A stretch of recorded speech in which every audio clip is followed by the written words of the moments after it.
اس کے پیچھے ارادہ پروردگار ہے، اس کے پیچھے دعائے زہرا ہے۔ یہ مکتب زندہ لوگوں کا مکتب ہے۔ پھر تکرار کر رہا ہوں، میں سنی شیعہ کی بات نہیں کر رہا۔ عزاداری صرف شیعوں کے یہاں نہیں ہوتی ہے، میں خود 2 ہندوؤں کے یہاں مجلس پڑھتا ہوں۔ سندھ میں تھر کے علاقوں میں 2 ہندو بانی ہوتے ہیں میری مجلس کے، جو پڑھواتے ہیں۔ 4-6 مجلسیں پڑھتا ہوں جو سنیوں کے یہاں پڑھتا ہوں، سنی ہے پوری فیملی۔ یہ کس نے کہہ دیا کہ ہماری ہے کربلا؟ شاعر کہہ رہا ہے یہ کس نے کہہ دیا کہ ہماری ہے کربلا؟ حق بات تم کہو تو تمہاری ہے کربلا۔ جو بھی حق بات کہے گا اسی کی کربلا ہے۔ لہذا وسعت قلبی کے ساتھ آگے بڑھنے کی ضرورت ہے۔ تنگ نظری رکھنا یہ حسینیوں کا کام نہیں ہے۔ تسلی دیجئے، بات آگے بڑھے۔ بسم اللہ۔ قرآن عاشق اور معشوق کی گفتگو کو کہا جاتا ہے۔ 2 لفظ اتنے 2 نااہلوں نے استعمال کیے ہیں کہ وہ لفظ ہی بدنام ہو گئے۔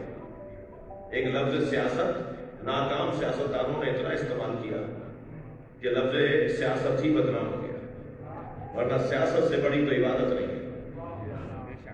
مخلوق الہی کے امور کی تدبیر کو سیاست کہا جاتا ہے۔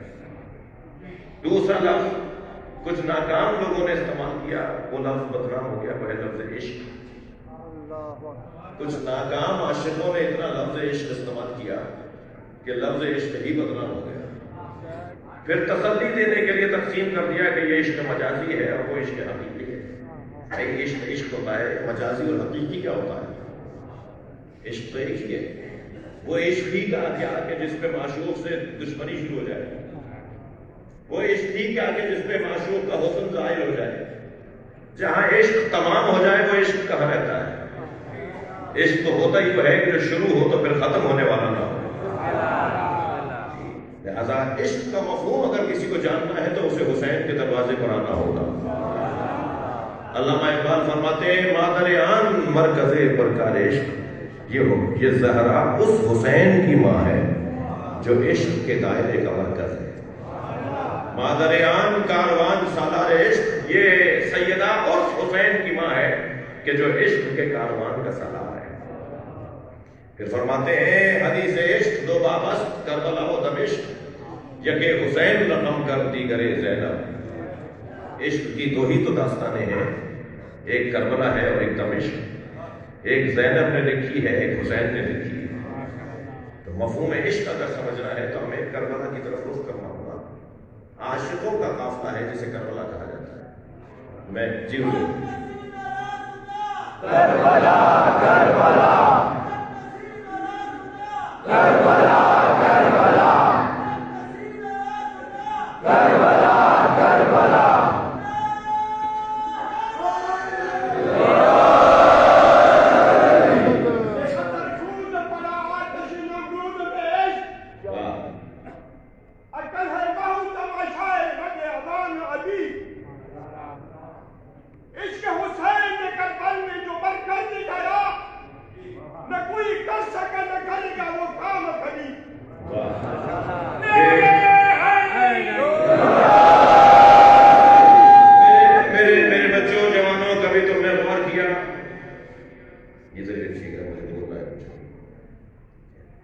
آپ نے کبھی غور کیا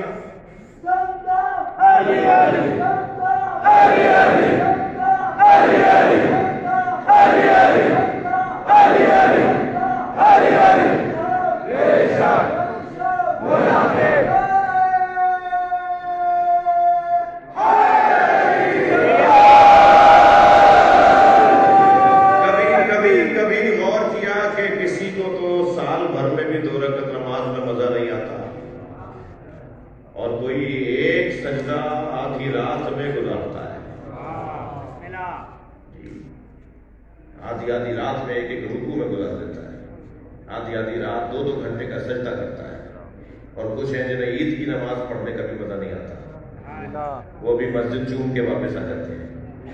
یہ وجہ کیا ہے؟ کیوں نماز میں اسے مزہ نہیں آتا؟ اسے نماز میں مزہ آ رہا ہے اور اسے نماز میں مزہ نہیں آ رہا، وجہ عشق کی ہے۔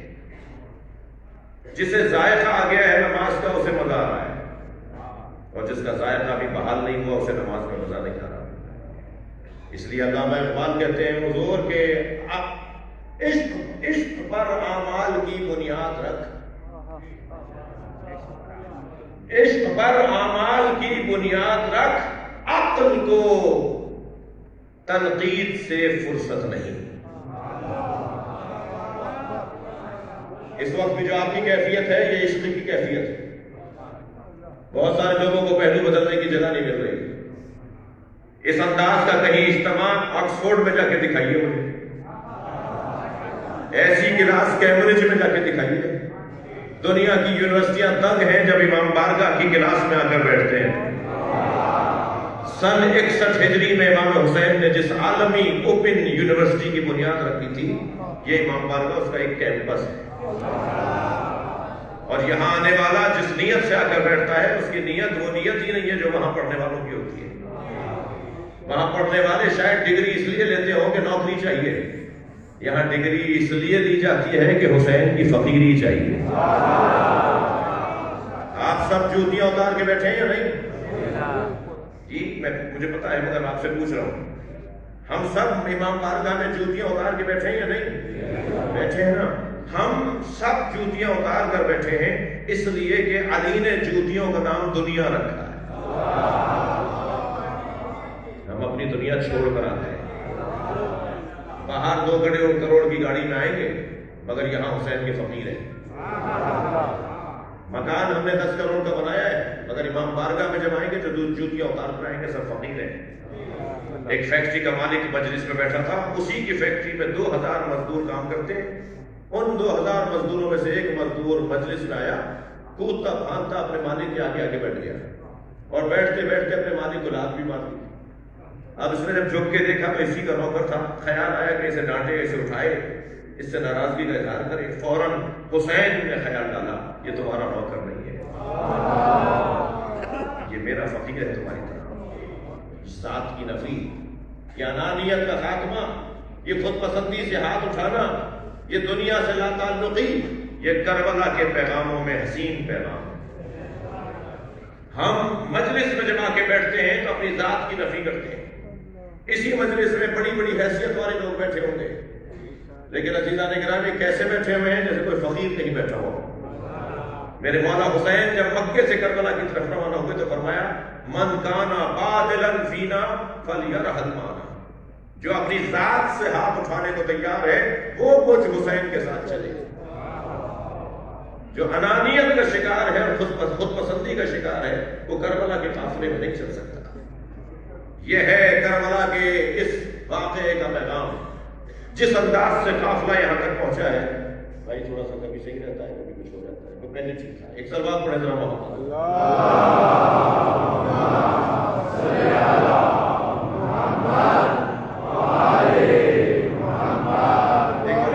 ایک اور سلوات دیا کریں.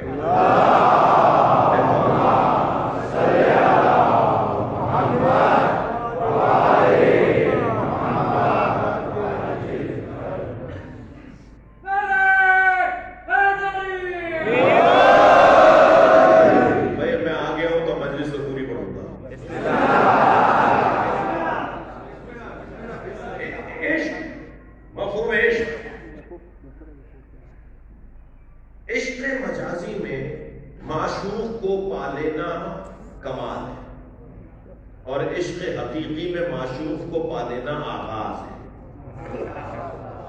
بڑی عنایت، تھوڑا بولیے، بات کیجیے. عشق مجازی میں معشوق کو پا لیتے ہیں، بات ختم، اب پھر عشق ختم. لیکن عشق حقیقی میں معشوق تک پہنچتے ہیں تو اب بات شروع ہوتی ہے. جب تک زلیخا کو عشق مجازی رہا تو زلیخا پیچھے پیچھے اور یوسف آگے آگے، اور جب زلیخا کو عشق حقیقی ہو گیا تو اب زلیخا آگے جاتی تھی اور یوسف علیہ السلام پیچھے جاتے تھے. آواز آئی اللہ کی، اے یوسف بنا آبادی سے گزرو. جب اس آبادی سے گزرے تو وہ وہاں آبادی ہے جہاں زلیخا رہتی ہے. انہیں خبر ہوئی کہ یوسف آ رہے ہیں. گرتی پڑتی اٹھتی بیٹھتی، حال خراب، چہرے کا رنگ بدل گیا، چرنیاں پڑ گئی، کالی پڑ گئی. آنکھوں کا نور چلا گیا، عصا ہاتھ میں لے کے اس مجمع میں آ کے کھڑی ہو گئی جہاں سے حضرت یوسف کی بگھی کو گزرنا تھا۔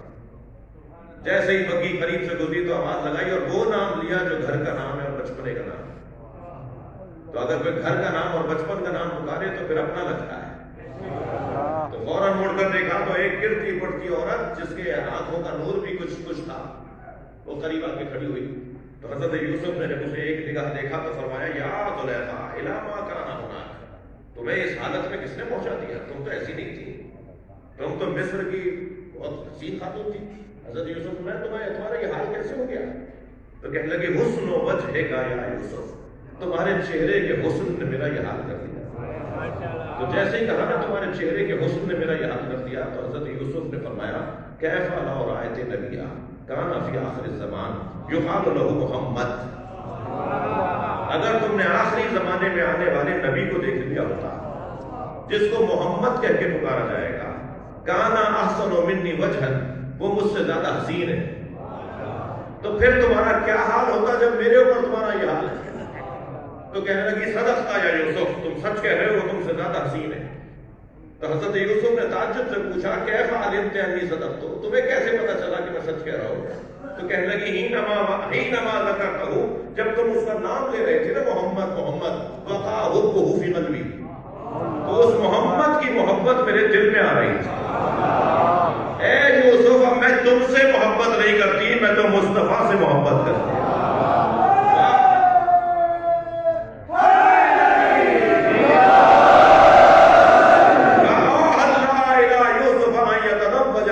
اور اللہ نے فوراً وحی نازل کیا ہے یوسف اب یہ میرے محمد سے محبت کرتی ہے، لہذا اب تم اس سے شادی کرو۔ اور جب عشق حقیقی سے آشنا ہو گئی تب حضرت یوسف وقت مانگتے ہیں تو زلیخا کہتی ہے کچھ دیر بعد ملیں گے۔ یہ کیفیت ہو گئی۔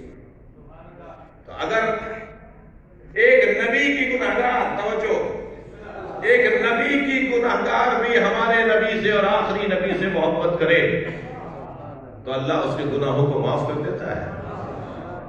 یہ اتنا بڑا مجمع تو کوئی ایسا گناہگار نہیں ہے، یہ واسطہ دینے آیا ہے اللہ کو نبی کا، یا اللہ ہم سے کوتاہیاں اور گناہ ضرور ہوئے مگر تجھے واسطہ ہے تیرے آخری نبی کا، اس کے نام کے صدقے میں ہمیں معاف کر دے۔ یہ عاشق اور معشوق کا عنوان ہے جسے نبی کی زندگی اور اللہ سے تعلق کہا جاتا ہے۔ اب یہ طے کرنا بہت مشکل ہے کہ عاشق اللہ ہے یا عاشق نبی ہے۔ میں اس بحث کو اگر یوں مکمل کر دوں کہ جب یہ احمد ہوتے ہیں تو عاشق ہوتے ہیں، جب محمد ہوتے ہیں تو معشوق ہوتے ہیں۔ بڑا گہرا تعلق ہے اللہ کا اپنے نبی سے۔ اس اللہ نے اپنے نبی کی شان میں جو کچھ نازل کیا اس کا بیان بڑا مفصل ہے، مگر میں جوانوں کو اور خطیبوں کو اور ذاکرین کو خاص طور پر علماء کچھ کہوں اور علماء کو سبق سناؤں، ان سے دعا لوں اور اہل دقت سے دعا چاہوں۔ عزیزان گرامی، قاعدہ یہ ہے کہ اللہ کو کوئی نہیں پہچان سکتا سوائے نبی کے اور علی کے۔ قاعدہ یہ ہے کہ نبی کو کوئی نہیں جان سکتا سوائے اللہ کے اور علی کے۔ قاعدہ یہ ہے کہ علی کو کوئی نہیں پہچان سکتا سوائے اللہ کے اور نبی کے۔ اور یہ قاعدہ میرا اور آپ کا بنایا ہوا نہیں ہے، یہ قاعدہ نبی کا دیا ہوا ہے۔ ما عرف اللہ الا انا والی، اللہ کو کوئی نہیں جان سکتا سوائے میرے اور علی کے، نبی فرما رہے ہیں۔ ما عرفنی الا اللہ والی، اور مجھ نبی کو کوئی نہیں پہچان سکتا سوائے اللہ کے اور علی کے۔ ما عرف علی، اور علی کو کوئی نہیں پہچان سکتا الا اللہ وانا، یا اللہ علی کو جانتا ہے یا میں مصطفیٰ علی کو جانتا ہوں۔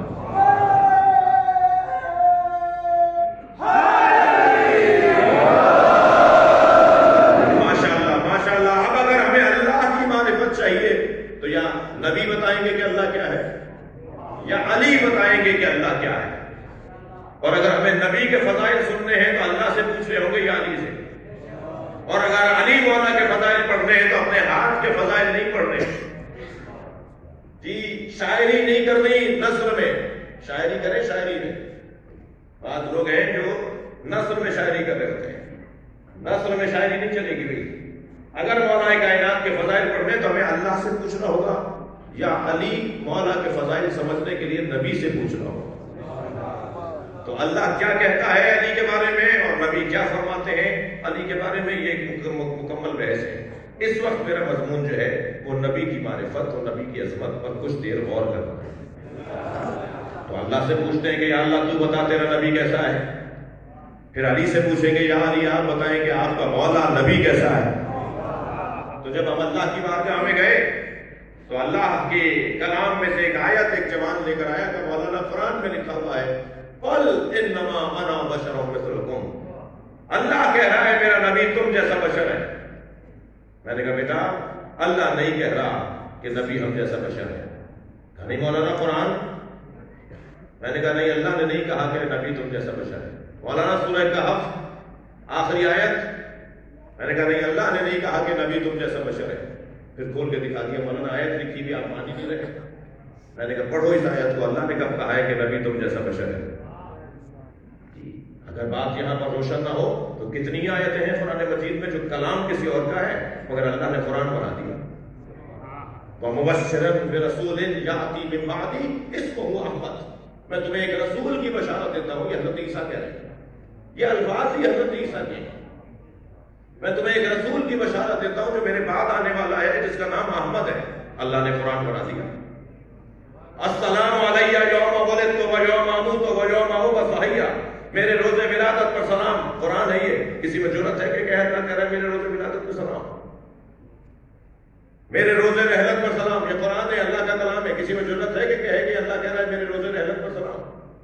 یہ کلام اللہ کا ہے مگر الفاظ اللہ کے نہیں ہیں۔ قرآن میں کوئی ایک آیت نہیں ہے جس میں لفظ کسی اور کا ہے مگر قرآن بنایا اللہ نے۔ الحمدللہ رب العالمین، یہ سب سے پہلی دفعہ ابو طالب نے کہا تھا۔ اللہ کو اتنا اچھا لگا پورا سورہ ہی الحمدللہ رب العالمین سے شروع ہے۔ کسی اور کیوں؟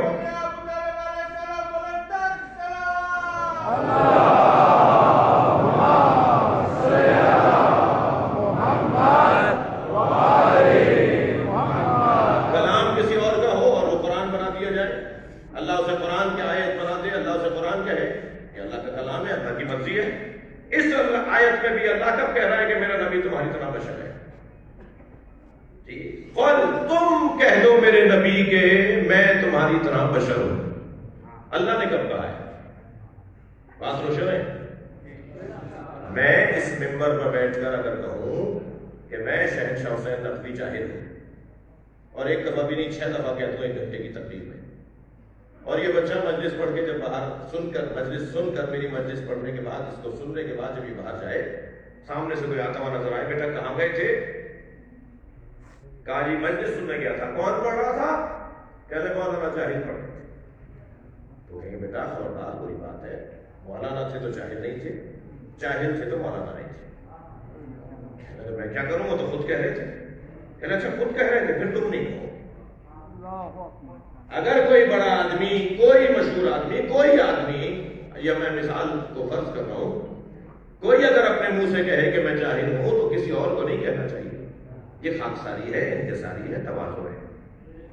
اور اگر آیت اللہ سیستانی کی طرف سے لیٹر آ جائے، آیت اللہ رہبر کی خامنائی کی طرف سے لیٹر آ جائے کہ شہنشاہ حسین نقوی جاہل ہے، تو یہی سند بن جائے۔ میں کہوں گا تو یہ خاکساری کہلائی، میرا بڑا کہے گا تو یہ سند بن جائے گی۔ اللہ نے کب کہا میرا نبی تمہاری طرح بشر ہے؟ اگر اللہ کہتا تو پھر یہ سند بنتی، یا اللہ یہ تو نبی کہہ رہے ہیں، کہا مجھے بھی تو دیکھو میں کیا کہہ رہا ہوں، کبھی یاسین کہتا ہوں، کبھی طٰہٰ کہتا ہوں، کبھی مزمل کہتا ہوں، کبھی مدثر کہتا ہوں، کملی اوڑھ کر آ جائے تو تمہاری ادا مجھے اچھی لگتی ہے۔ ساری دنیا سے اللہ کہتا ہے کہ مصلے پہ آ جاؤ، بستر چھوڑو مصلے پہ آؤ، مگر اپنے نبی سے کہتا ہے قم اللیل الا قلیلا، کبھی بستر پہ بھی چلے جایا کرو۔ اللہ نے اپنے حبیب کا نام تک نہیں لیا ڈائریکٹ، کہیں یا محمد نہیں ہے قرآن میں، یا نوح ہے، یا ابراہیم ہے، یا موسیٰ ہے، یا زکریا ہے، یا یحییٰ ہے، مگر یا محمد نہیں ہے قرآن میں۔ محمد کہہ کے بات نہیں کرتا، کہتا یا ایھا الرسول، یا ایھا النبی، اور اگر کبھی نام لیا تو کہا وما محمد ابا احد من رجالکم ولکن رسول اللہ وخاتم النبیین، وما محمد الا رسول، اگر کبھی محمد نام بھی لیا تو نبی سے بات نہیں کر رہا، ہم سے کہہ رہا ہے کہ میرا محمد رسول ہے، خود نبی سے نہیں کہہ رہا ہے اے محمد کہہ کے بات نہیں کرتا۔ یہ عظمت مصطفیٰ کا ایک حسین باب ہے۔ ہر نبی کا نام لیتا ہے، ڈائریکٹ آواز دیتا ہے اے فلاں اے فلاں، مگر نبی سے نہیں نام لے کر بات کرتا۔ یہ اللہ کا اپنے نبی سے پیار ہے۔ اور آگے بڑھیں، حدیث سے پوچھتے ہیں کہ نبی کیسے ہیں، بتائیں گے تو علی، اس لیے کہ جو اور کوئی بتائے گا وہ پورا نبی نہیں بتا سکے گا۔ ہمیں تو نبی اس سے چاہیے جو نبی کی گود میں آیا ہو۔ بھائی سب کا احترام رہے، حضرت ابو ہریرہ سے بھی روایت ہے شمائل نبی پر، انس بن مالک سے بھی روایات ہیں شمائل نبی کے اوپر۔ یہ بڑے معتبر نام ہے اور بڑا مشہور عنوان ہے ان کی زندگیوں کا، مگر کوئی 2 سال کا ساتھی ہے، کوئی 6 سال کا ساتھی ہے، کوئی 10 سال کا ساتھی ہے، یہ تو وہی بتائیں گے جو انہوں نے دیکھا ہے۔ ہمیں تو نبی اس سے چاہیے جو نبی کی گود میں آیا ہو اور اس وقت تک چھوڑ کر نہ گیا ہو جب تک کہ دفنا نہ دیا ہو، غسل و کفن نہ دے دیا ہو۔ تو علی مولا سے پوچھتے ہیں کہ یا علی بتائیے نبی کیسے تھے؟ اصحاب جمع ہیں، آواز دے کر کہتے ہیں صف لنا نبینا یا امیر المومنین کاننا نرا، ہمیں نبی ایسے بتائیں گویا ہم اپنی آنکھوں سے دیکھ رہے ہیں۔ اب مولا نے نبی کے فضائل پڑھنا شروع کیے۔ مولا علی نے فرمایا لکل عضو معجزۃ، اللہ نے ہر عضو کو ایک معجزہ عطا کیا۔ نبی کے بالوں کا معجزہ علی بیان فرما رہے ہیں، نبی کے ناخنوں کا معجزہ علی بیان فرما رہے ہیں، نبی کے لعاب دہن کا معجزہ مولا علی بیان فرما رہے ہیں۔ میرے اور آپ کے ناخن اگر تراش دیے جائیں تو ہمیں کٹے ہوئے ناخنوں سے کراہت آتی ہے، ہم انہیں کہیں دفنا دیتے ہیں، کہیں دبا دیتے ہیں، کہیں پھینک دیتے ہیں، مگر نبی نے ناخن تراش کر رومال میں باندھے۔ حضرت ام سلمہ فرماتی ہے آدھی رات اندھیرا تو تھا مگر رومال سے نور نکل رہا تھا، نبی کے ناخنوں سے نور نکل رہا تھا۔ میں اور آپ اگر لعاب دہن نکال دیں تو اسے کراہت آتی ہے، محاورہ بھی بنا ہوا ہے تھوک کے چاٹنے کا محاورہ، یہ کراہت آتی ہے اگر لعاب دہن سے نکل جائے۔ نبی کا لعاب دہن اگر علی کو دے دیا جائے تو علی سنونی کا دعویٰ کرتے ہیں۔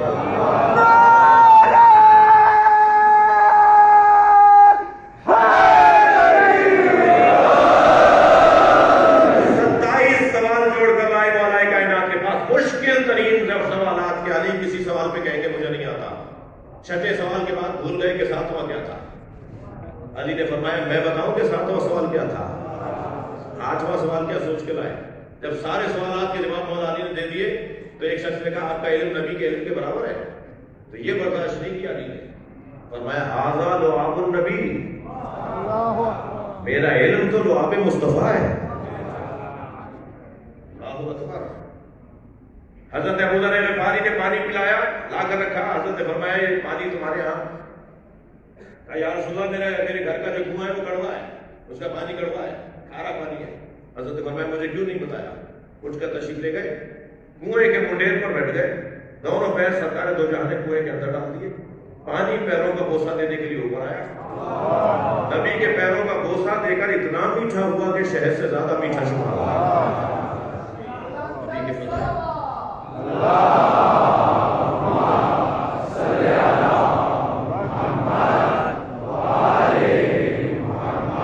توجہ ہے آپ لوگوں کی؟ مولا علی سے پوچھا گیا یا علی بتائیں نبی کی آنکھیں کیسی تھی، سرکار کے کان مبارک کیسے تھے؟ تو ایک عضو کا مولا علی نے تعارف کروایا ہے۔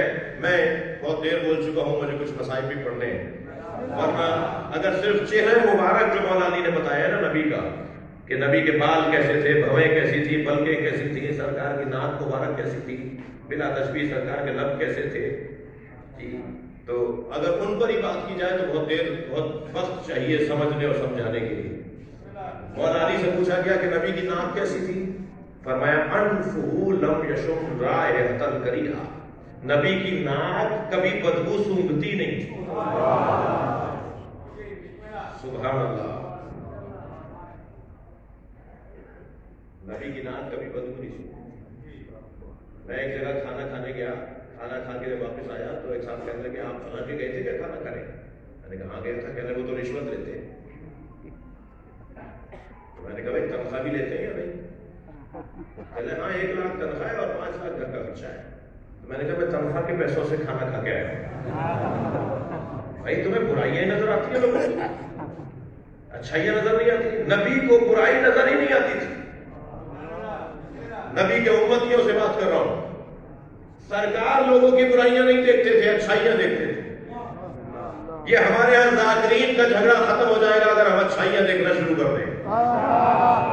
ہمارے ہاں ماتمی سنگتوں کے جھگڑے ختم ہو جائیں گے اگر ہم اچھائیاں دیکھنا شروع کر دیں۔ ہمارے ہاں علماء کا تناؤ اگر کہیں ہے تو ختم ہو جائے گا اگر اچھائیاں دیکھنا شروع کر دیں۔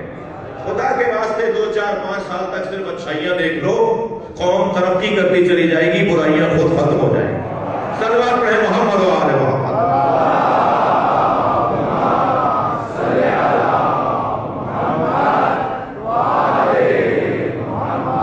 نبی مکرم بدبو سونگتے ہی نہیں تھے، نبی کی ناک کو بدبو آتی ہی نہیں تھی۔ اچھائیاں بھی تو ہوگی نا کسی میں، یا ساری برائیاں ہی برائیاں ہیں؟ دنیا میں کوئی نہیں ہے جس میں کوئی اچھائی پائی جائے۔ نبیوں کو اللہ کہتا تھا جاؤ کسی کی برائی ڈھونڈ کے لاؤ، اور وہ کسی کی برائی آ کے بتاتے نہیں تھے کہ ہمیں برائی نظر نہیں آ رہی، ہمیں تو اچھائی ہی ہے چاہیے۔ اس برائی میں بھی کوئی حسن پایا جاتا ہے کبھی کبھار، وہ جو کمزوری ہوتی ہے اس کے اندر بھی مثبت پہلو پایا جاتا ہے۔ لہذا نبی کی سیرت پر عمل کرنے والے، توجہ چاہوں گا، فرماتے ہیں اگر کسی، تھوڑا تھک رہے ہیں آپ،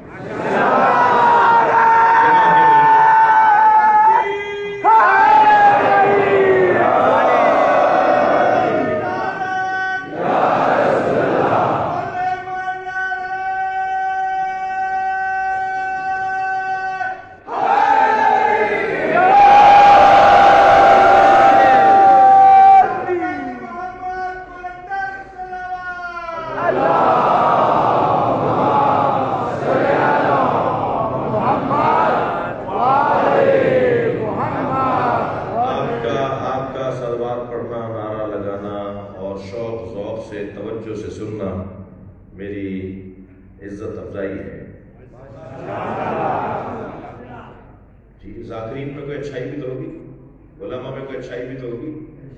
فلاں سنگت کا آپ کا تعلق فلاں سنگت میں نہیں ہے مگر اس میں کوئی اچھائی تو ہوگی، سنیوں میں کوئی اچھائی تو ہوگی۔ خدا کے واسطے کیا اہل سنت میں یہ اچھائی کافی نہیں ہے کہ وہ اللہ کی وحدانیت کا اقرار کرتے ہیں؟ کیا اہل سنت میں یہ حسن بہت نہیں ہے کہ وہ نبی کی نبوت کا اقرار کرتے ہیں اور خاتمیت کا کلمہ پڑھتے ہیں؟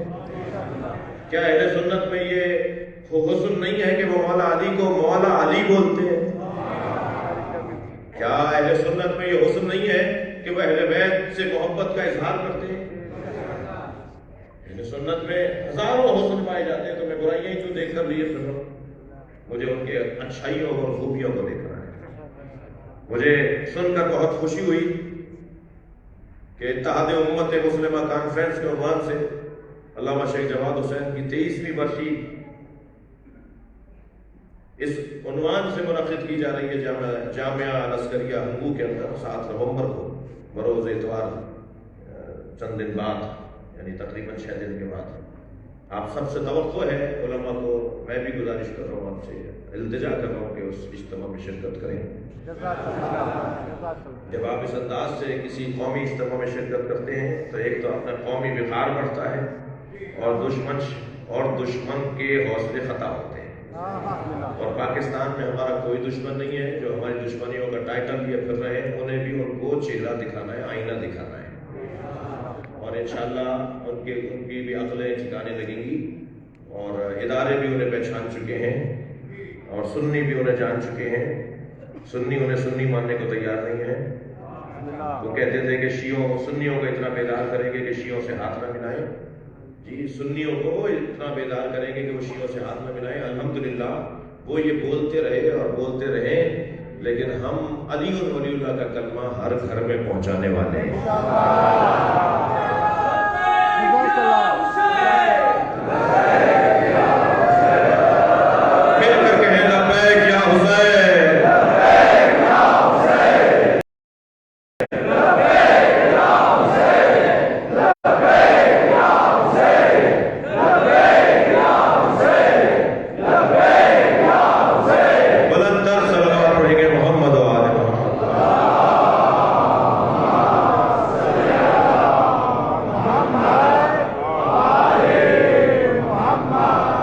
توجہ، مولا علی فرماتے ہیں اگر نبی کسی سواری پر بیٹھ جاتے تھے لم یسن ولم یحرم، نہ وہ بوڑھی ہوتی تھی نہ بیمار.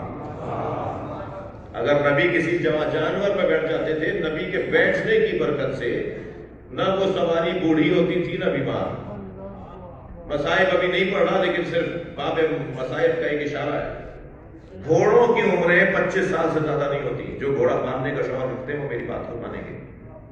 25 سال میں گھوڑا بوڑھا ہو کے مر جاتا ہے. 6 سال کا تو جوان گھوڑا ہوتا ہے، 25 سال میں بوڑھا ہو جاتا ہے. دانت ٹوٹ جاتے ہیں، پھر سے کھایا نہیں جاتا، ہضم نہیں ہوتا تو مر جاتا ہے. 25 سال میں گھوڑا مر جاتا ہے. نبی کا گھوڑا 50 سال بعد بھی کربلا میں جوان تھا. نبی کی برکت کی وجہ سے. یہ ذوالجناح سر ساتھ نے کہا تھا کوئی سے تیر نہ مارے، میں نے بچپن میں نبی کو اس پہ بیٹھے دیکھا ہے. سر ساتھ کی عمر 58 برس لکھی ہے کربلا میں. 50 سال کے بعد کربلا میں یہ گھوڑا امام حسین کا ذوالجناح جوان ہے. نبی جس سواری پر بیٹھتے تھے، میں نے دلیل کے طور پر بات کی ہے، فرماتے ہیں جس سواری پر نبی بیٹھ جاتے تھے نہ وہ بوڑھی ہوتی تھی نہ وہ بیمار ہوتی تھی. جنگ خیبر فتح ہوا، خلاء خیبر فتح ہوا، جنگ خیبر فتح ہوئی، جنگ جیتی، جانور لائے گئے مال غنیمت میں، مال اور اسباب لایا گیا. ان جانوروں میں ایک گدھا بھی تھا اور سب جانور لائن سے باندھ کر کھڑے کیے گئے تھے اور نبی کرسی ڈال کر تشریف فرما تھے اور امور دیکھ رہے تھے، معاملات کو دیکھ رہے تھے، نظارت فرما رہے تھے سرکار دو جہاں کہ دیکھا کہ وہ گدھا رسی چھڑانا چاہتا ہے اور نبی کی طرف لپکنا چاہتا ہے. سرکار نے اپنے ایک صحابی محترم کو آواز دے کر کہا اس کی رسی چھوڑ دو، دیکھو یہ کرنا کیا چاہتا ہے. جب اس کی رسی کھولی گئی تو وہ دوڑتا آیا اور نبی کے پیروں کا بوسہ دیا اور اپنی زبان میں کہا جو نبی نے سمجھا. کہنے لگا کہ ہمارے آباء و اجداد کی پشت پر کوئی نہ کوئی نبی یا وسیع نبی بیٹھا ہے. یا رسول اللہ کچھ دیر کے لیے آپ سواری کرنے یا علی سے کہیں میرے اوپر بیٹھ جائے. مولا نبی نے اس پر سواری فرمائی. وہی خیبر کے میدان میں کچھ حضرت نے چند قدم اس کے اوپر بیٹھ کر اس پہ سواری فرمائی اور پھر فرمایا آج کے بعد یہ مجھ سے منسوب ہے.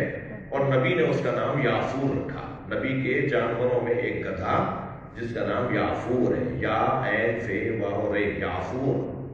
نبی کے بیٹھنے کی برکت سے وہ اتنا سمجھدار تھا کہ اگر نبی اس کی پشت پر کوئی سامان رکھ کر کہتے تھے جاؤ فلاں کو لے کر آ جاؤ تو یہ اسی کو دے کے آتا تھا. اور اگر فرماتے تھے فلاں کو بلا کر لے آؤ تو یہ اسی کے دروازے پہ جا کے آواز لگاتا تھا جس کا نام نبی نے دیا ہوتا تھا. تو مجھے ایک جملہ کہنے دیجیے، جو نبی کی بات کو سمجھے تو اسے گدھا کیسے کہوں، اور جو نبی کی بات کو نہ مانے میں اسے مسلمان کیسے کہوں.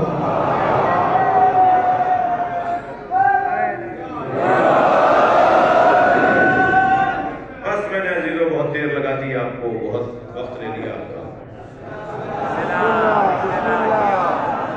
جب میں تو سمجھ رہا ہوں آپ تھک رہے ہیں.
نبی کے فضائل میں اہل سنت نے تو ایک پورا باب قائم کیا ہے. ہمارے یہاں بھی تھوڑی بہت بات ہوئی ہے کہ نبی کا سایہ نہیں تھا. ہمارے یہاں بھی بات ہوئی ہے اس موضوع پر، علماء نے بات کی ہے. لیکن اہل سنت نے تو اس باب میں باقاعدہ کتابیں لکھی ہیں کہ سرکار کا سایہ نہیں تھا. اور شاید سرکار کا سایہ اس لیے نہیں تھا کہ سایہ اندھیرا ہوتا ہے اور نور سے اندھیرا صادر نہیں ہوتا. اور پھر میں یہاں ایک جملہ کہہ کر آگے بڑھوں گا، وہ یہ کہ جس نبی کا سایہ نہیں تھا اسی کے سائے کو علی کہا جاتا ہے، جو ساتھ ساتھ جڑا رہے، جو ہمیشہ ساتھ رہے. فرمایا جب وحی نازل ہوئی، یا رسول اللہ میں نے ایک آواز سنی، سمیت رنتن حین نزل الوحی. مولا علی فرماتے ہیں جب نئی وحی نازل ہوئی تو میں نے رونے کی آواز سنی. میں نے پوچھا یا رسول اللہ یہ رونا کس کا ہے، یہ کون رو رہا ہے؟ فرمایا حضرت شیطان. اے علی یہ شیطان ہے، جب وحی نازل ہوتی ہے تو یہ شیطان روتا ہے. اور پھر فرمایا یا علی انت تسمع ما اسمع، تم جو سنتے ہو وہ وہی ہے جو میں سنتا ہوں. ترا ما ارا، تم وہی دیکھتے ہو جو میں دیکھتا ہوں. یعنی اللہ نے نبی کی نبوت پر اپنے ساتھ جسے گواہ رسول بنایا ہے اسے علی کہا جاتا ہے.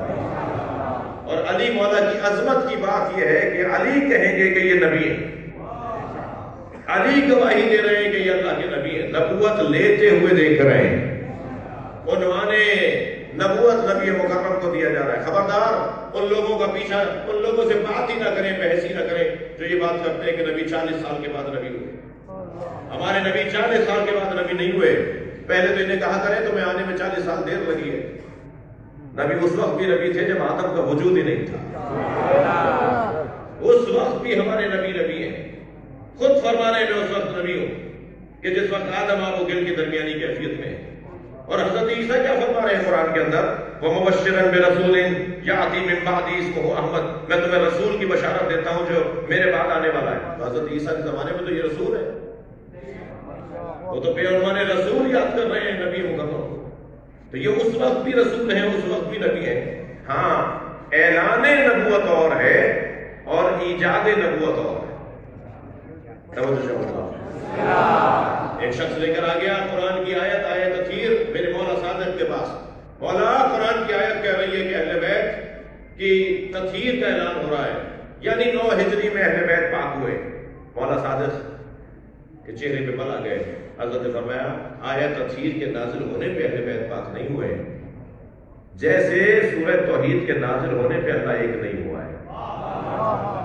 سورہ توحید اعلان توحید کر رہی ہے، توحید ایجاد نہیں کر رہی ہے. ایسے ہی آیت تطہیر اہل بیت کی طہارت کا اعلان کر رہی ہے، مگر اہل بیت تو اس وقت سے طاہر ہے جب سے اللہ نے انہیں بنایا ہے. لہذا نبی کے فضائل بنام علی اور بزبان علی سنیں گے تو اس کا لطف ہی کچھ اور ہے. فرماتے ہیں طبیب دوار بطب، ہمارے نبی اوزار طبابت کو لے کر مریضوں کو ڈھونڈنے نکلتے تھے. وہ طبیب نفوس امت تھے، وہ انسانیت کے دلوں کے طبیب تھے. اور طبیب بھی ایسے جو مریضوں کو ڈھونڈے. طبیب 2 طرح کے ہوتے ہیں، کچھ مطب کھول کے بیٹھتے ہیں تاکہ مریض ان کے پاس آئے، اور کچھ طبیب ہوتے ہیں جو مریضوں کو ڈھونڈ کر ان کا علاج کرتے ہیں. سیرت مصطفیٰ کا حسین باب یہ ہے کہ مریضوں کو ڈھونڈو اور ان کا علاج کرو. کنویں کا پانی نہ بنو جو ہر پیاسا تمہارے پاس آئے، کبھی چشمے کا پانی بھی بن جاؤ، کبھی دریا کا پانی بھی بن جاؤ. تم بھی کسی کے پاس چلے جاؤ، ہمیشہ کوئی تمہارے پاس ہی کیوں چل کر آئے. یہ نبی کی سیرت کا ایک حسین باب ہے. اللہ ہمیں نبی کی سیرت کے عمل کی توفیق عطا فرمائے. چلیے اپنے ذہنوں کو ذرا کربلا لے چلیے. کربلا میں حسین لاشیں اٹھا رہے ہیں. صبح عاشور سے عصر تک میرے مولا نے لاشیں اٹھائی. سارے لاشیں حسین نے اٹھائے، مگر حسین کا لاشا اٹھانے والا کوئی نہیں تھا. اجرکم اللہ، اجرکم اللہ. اللہ آپ کو کسی غم میں نہ رلائے سوائے غم اہل بیت میں، ہمیں رونے رلانے والوں میں قرار دے. حتیٰ غلاموں کے لاشیں بھی حسین نے خود اٹھائے ہیں. اگر کوئی بڑھ کر کہتا تھا نا مولا یہ غلام ہے، فرماتے تھے یہ میرا مہمان ہے. جون جیسے غلام کا لاشا اٹھایا. حر کے بیٹے علی ابن حر کا لاشا اٹھایا. آپ اولاد والے بیٹھے ہیں نا, آپ اولاد والے بیٹھے ہیں نا. اگر بیٹا باپ کو اس حالت میں پکارے کہ بیٹے کا دم نکل رہا ہو اور وہ باپ کو مدد کے لیے پکارے, تو باپ کتنی جلدی جائے گا مدد کرنے کے لیے؟ کتنی جلدی باپ جائے گا؟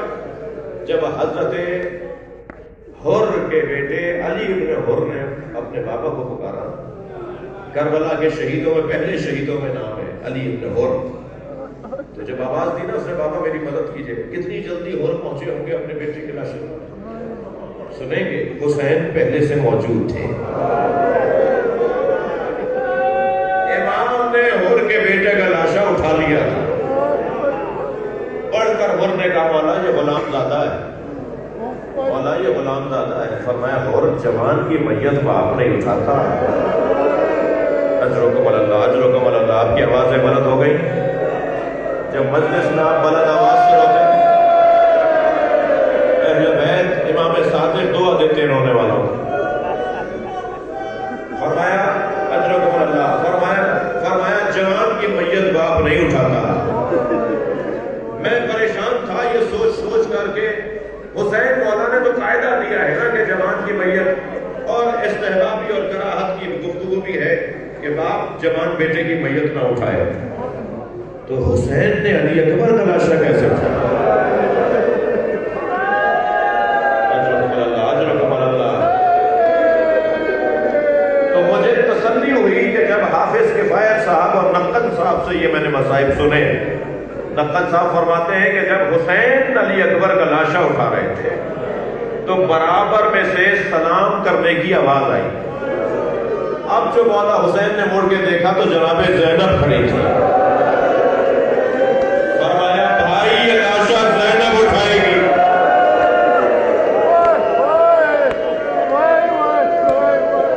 اجرکم اللہ, اجرکم اللہ. مجھے جلدی نہیں ہے, نہیں معلوم پھر کبھی حاضری آپ کی خدمت میں حاضری ہو. بہت مدت کے بعد حاضری کی توفیق ہوئی ہے. حسین مولا نے لاشیں بہت اٹھائے, مگر 4 لاشوں پہ حسین بہت روئے. میرے مولا کی آنکھوں سے آنسو رکتے نہیں تھے. وہ 4 لاشوں کے نام سن لیجئے جس پر حسین بہت روئے. ان میں پہلا لاشا قاسم کا لاشا, اپنے یتیم بھتیجے کا لاشا. جب حضرت قاسم نے آواز دی نا چچا میری مدد کیجئے, تو حسین گھوڑے پر بیٹھے اور یہ کہتے ہوئے جا رہے تھے, تم نے میرے بھتیجے کو یتیم سمجھا ہے, تم نے میرے قاسم کو اکیلا سمجھا ہے. دشمن یہ سمجھا کہ حسین نے حملہ کر دیا ہے, تو یہاں کے گھوڑے وہاں چلے, وہاں کے گھوڑے یہاں آئے, پر ایک آواز بار بار آنے لگی, چچا میری مدد کیجئے. جب حسین پہنچے ہیں نا اپنے بھتیجے کے لاشے پر, تو لاشا پامال ہو چکا تھا. رونے والوں, کربلا میں 2 بدن پامال ہوئے ہیں. کربلا میں 2 بدن پامال ہوئے ہیں, ایک حسین کا بدن, ایک قاسم کا بدن. فرق یہ ہے کہ ایک زندگی میں پامال ہوا اور ایک شہادت کے بعد پامال ہوا. لاشا اٹھایا, اپنے بھتیجے کا لاشا اٹھایا. جب پہنچے نا خیمہ گاہ کے قریب, ساری بیویاں استقبال کر رہی ہیں, مگر جناب قاسم کی والدہ نظر نہیں آ رہی, حضرت بی بی ام فرما نظر نہیں آ رہی, امام حسن کی زوجہ نظر نہیں آ رہی. تو جناب زینب سے پوچھا بہن بھابھی کہاں ہے؟ فرمایا جب قاسم کی شہادت کی خبر آئی تھی تو بی بی خیمے کی پشت پر چلی گئی تھی. اب جا کر دیکھا ساری بیویوں نے, تو کیا دیکھا, پیشانی سجدے میں ہے اور جناب ام فروا تسبیح پڑھ رہی ہیں, شکرا شکرا, یا اللہ تیرا شکر ہے تو نے میری قربانی کو قبول کر لیا. جیسے ہی سجدہ مکمل ہوا, جناب زینب کی آواز آئی, بھابھی آپ کو حسین بلا رہے ہیں, بھابھی آپ کو حسین بلا رہے ہیں. آئی وہاں بی بی جہاں حضرت قاسم کا لاشا رکھا ہوا تھا. لاشے کو دیکھ کر فرمانے لگی, بھائی حسین مجھے قاسم کا خون بھرا کرتا دے دو.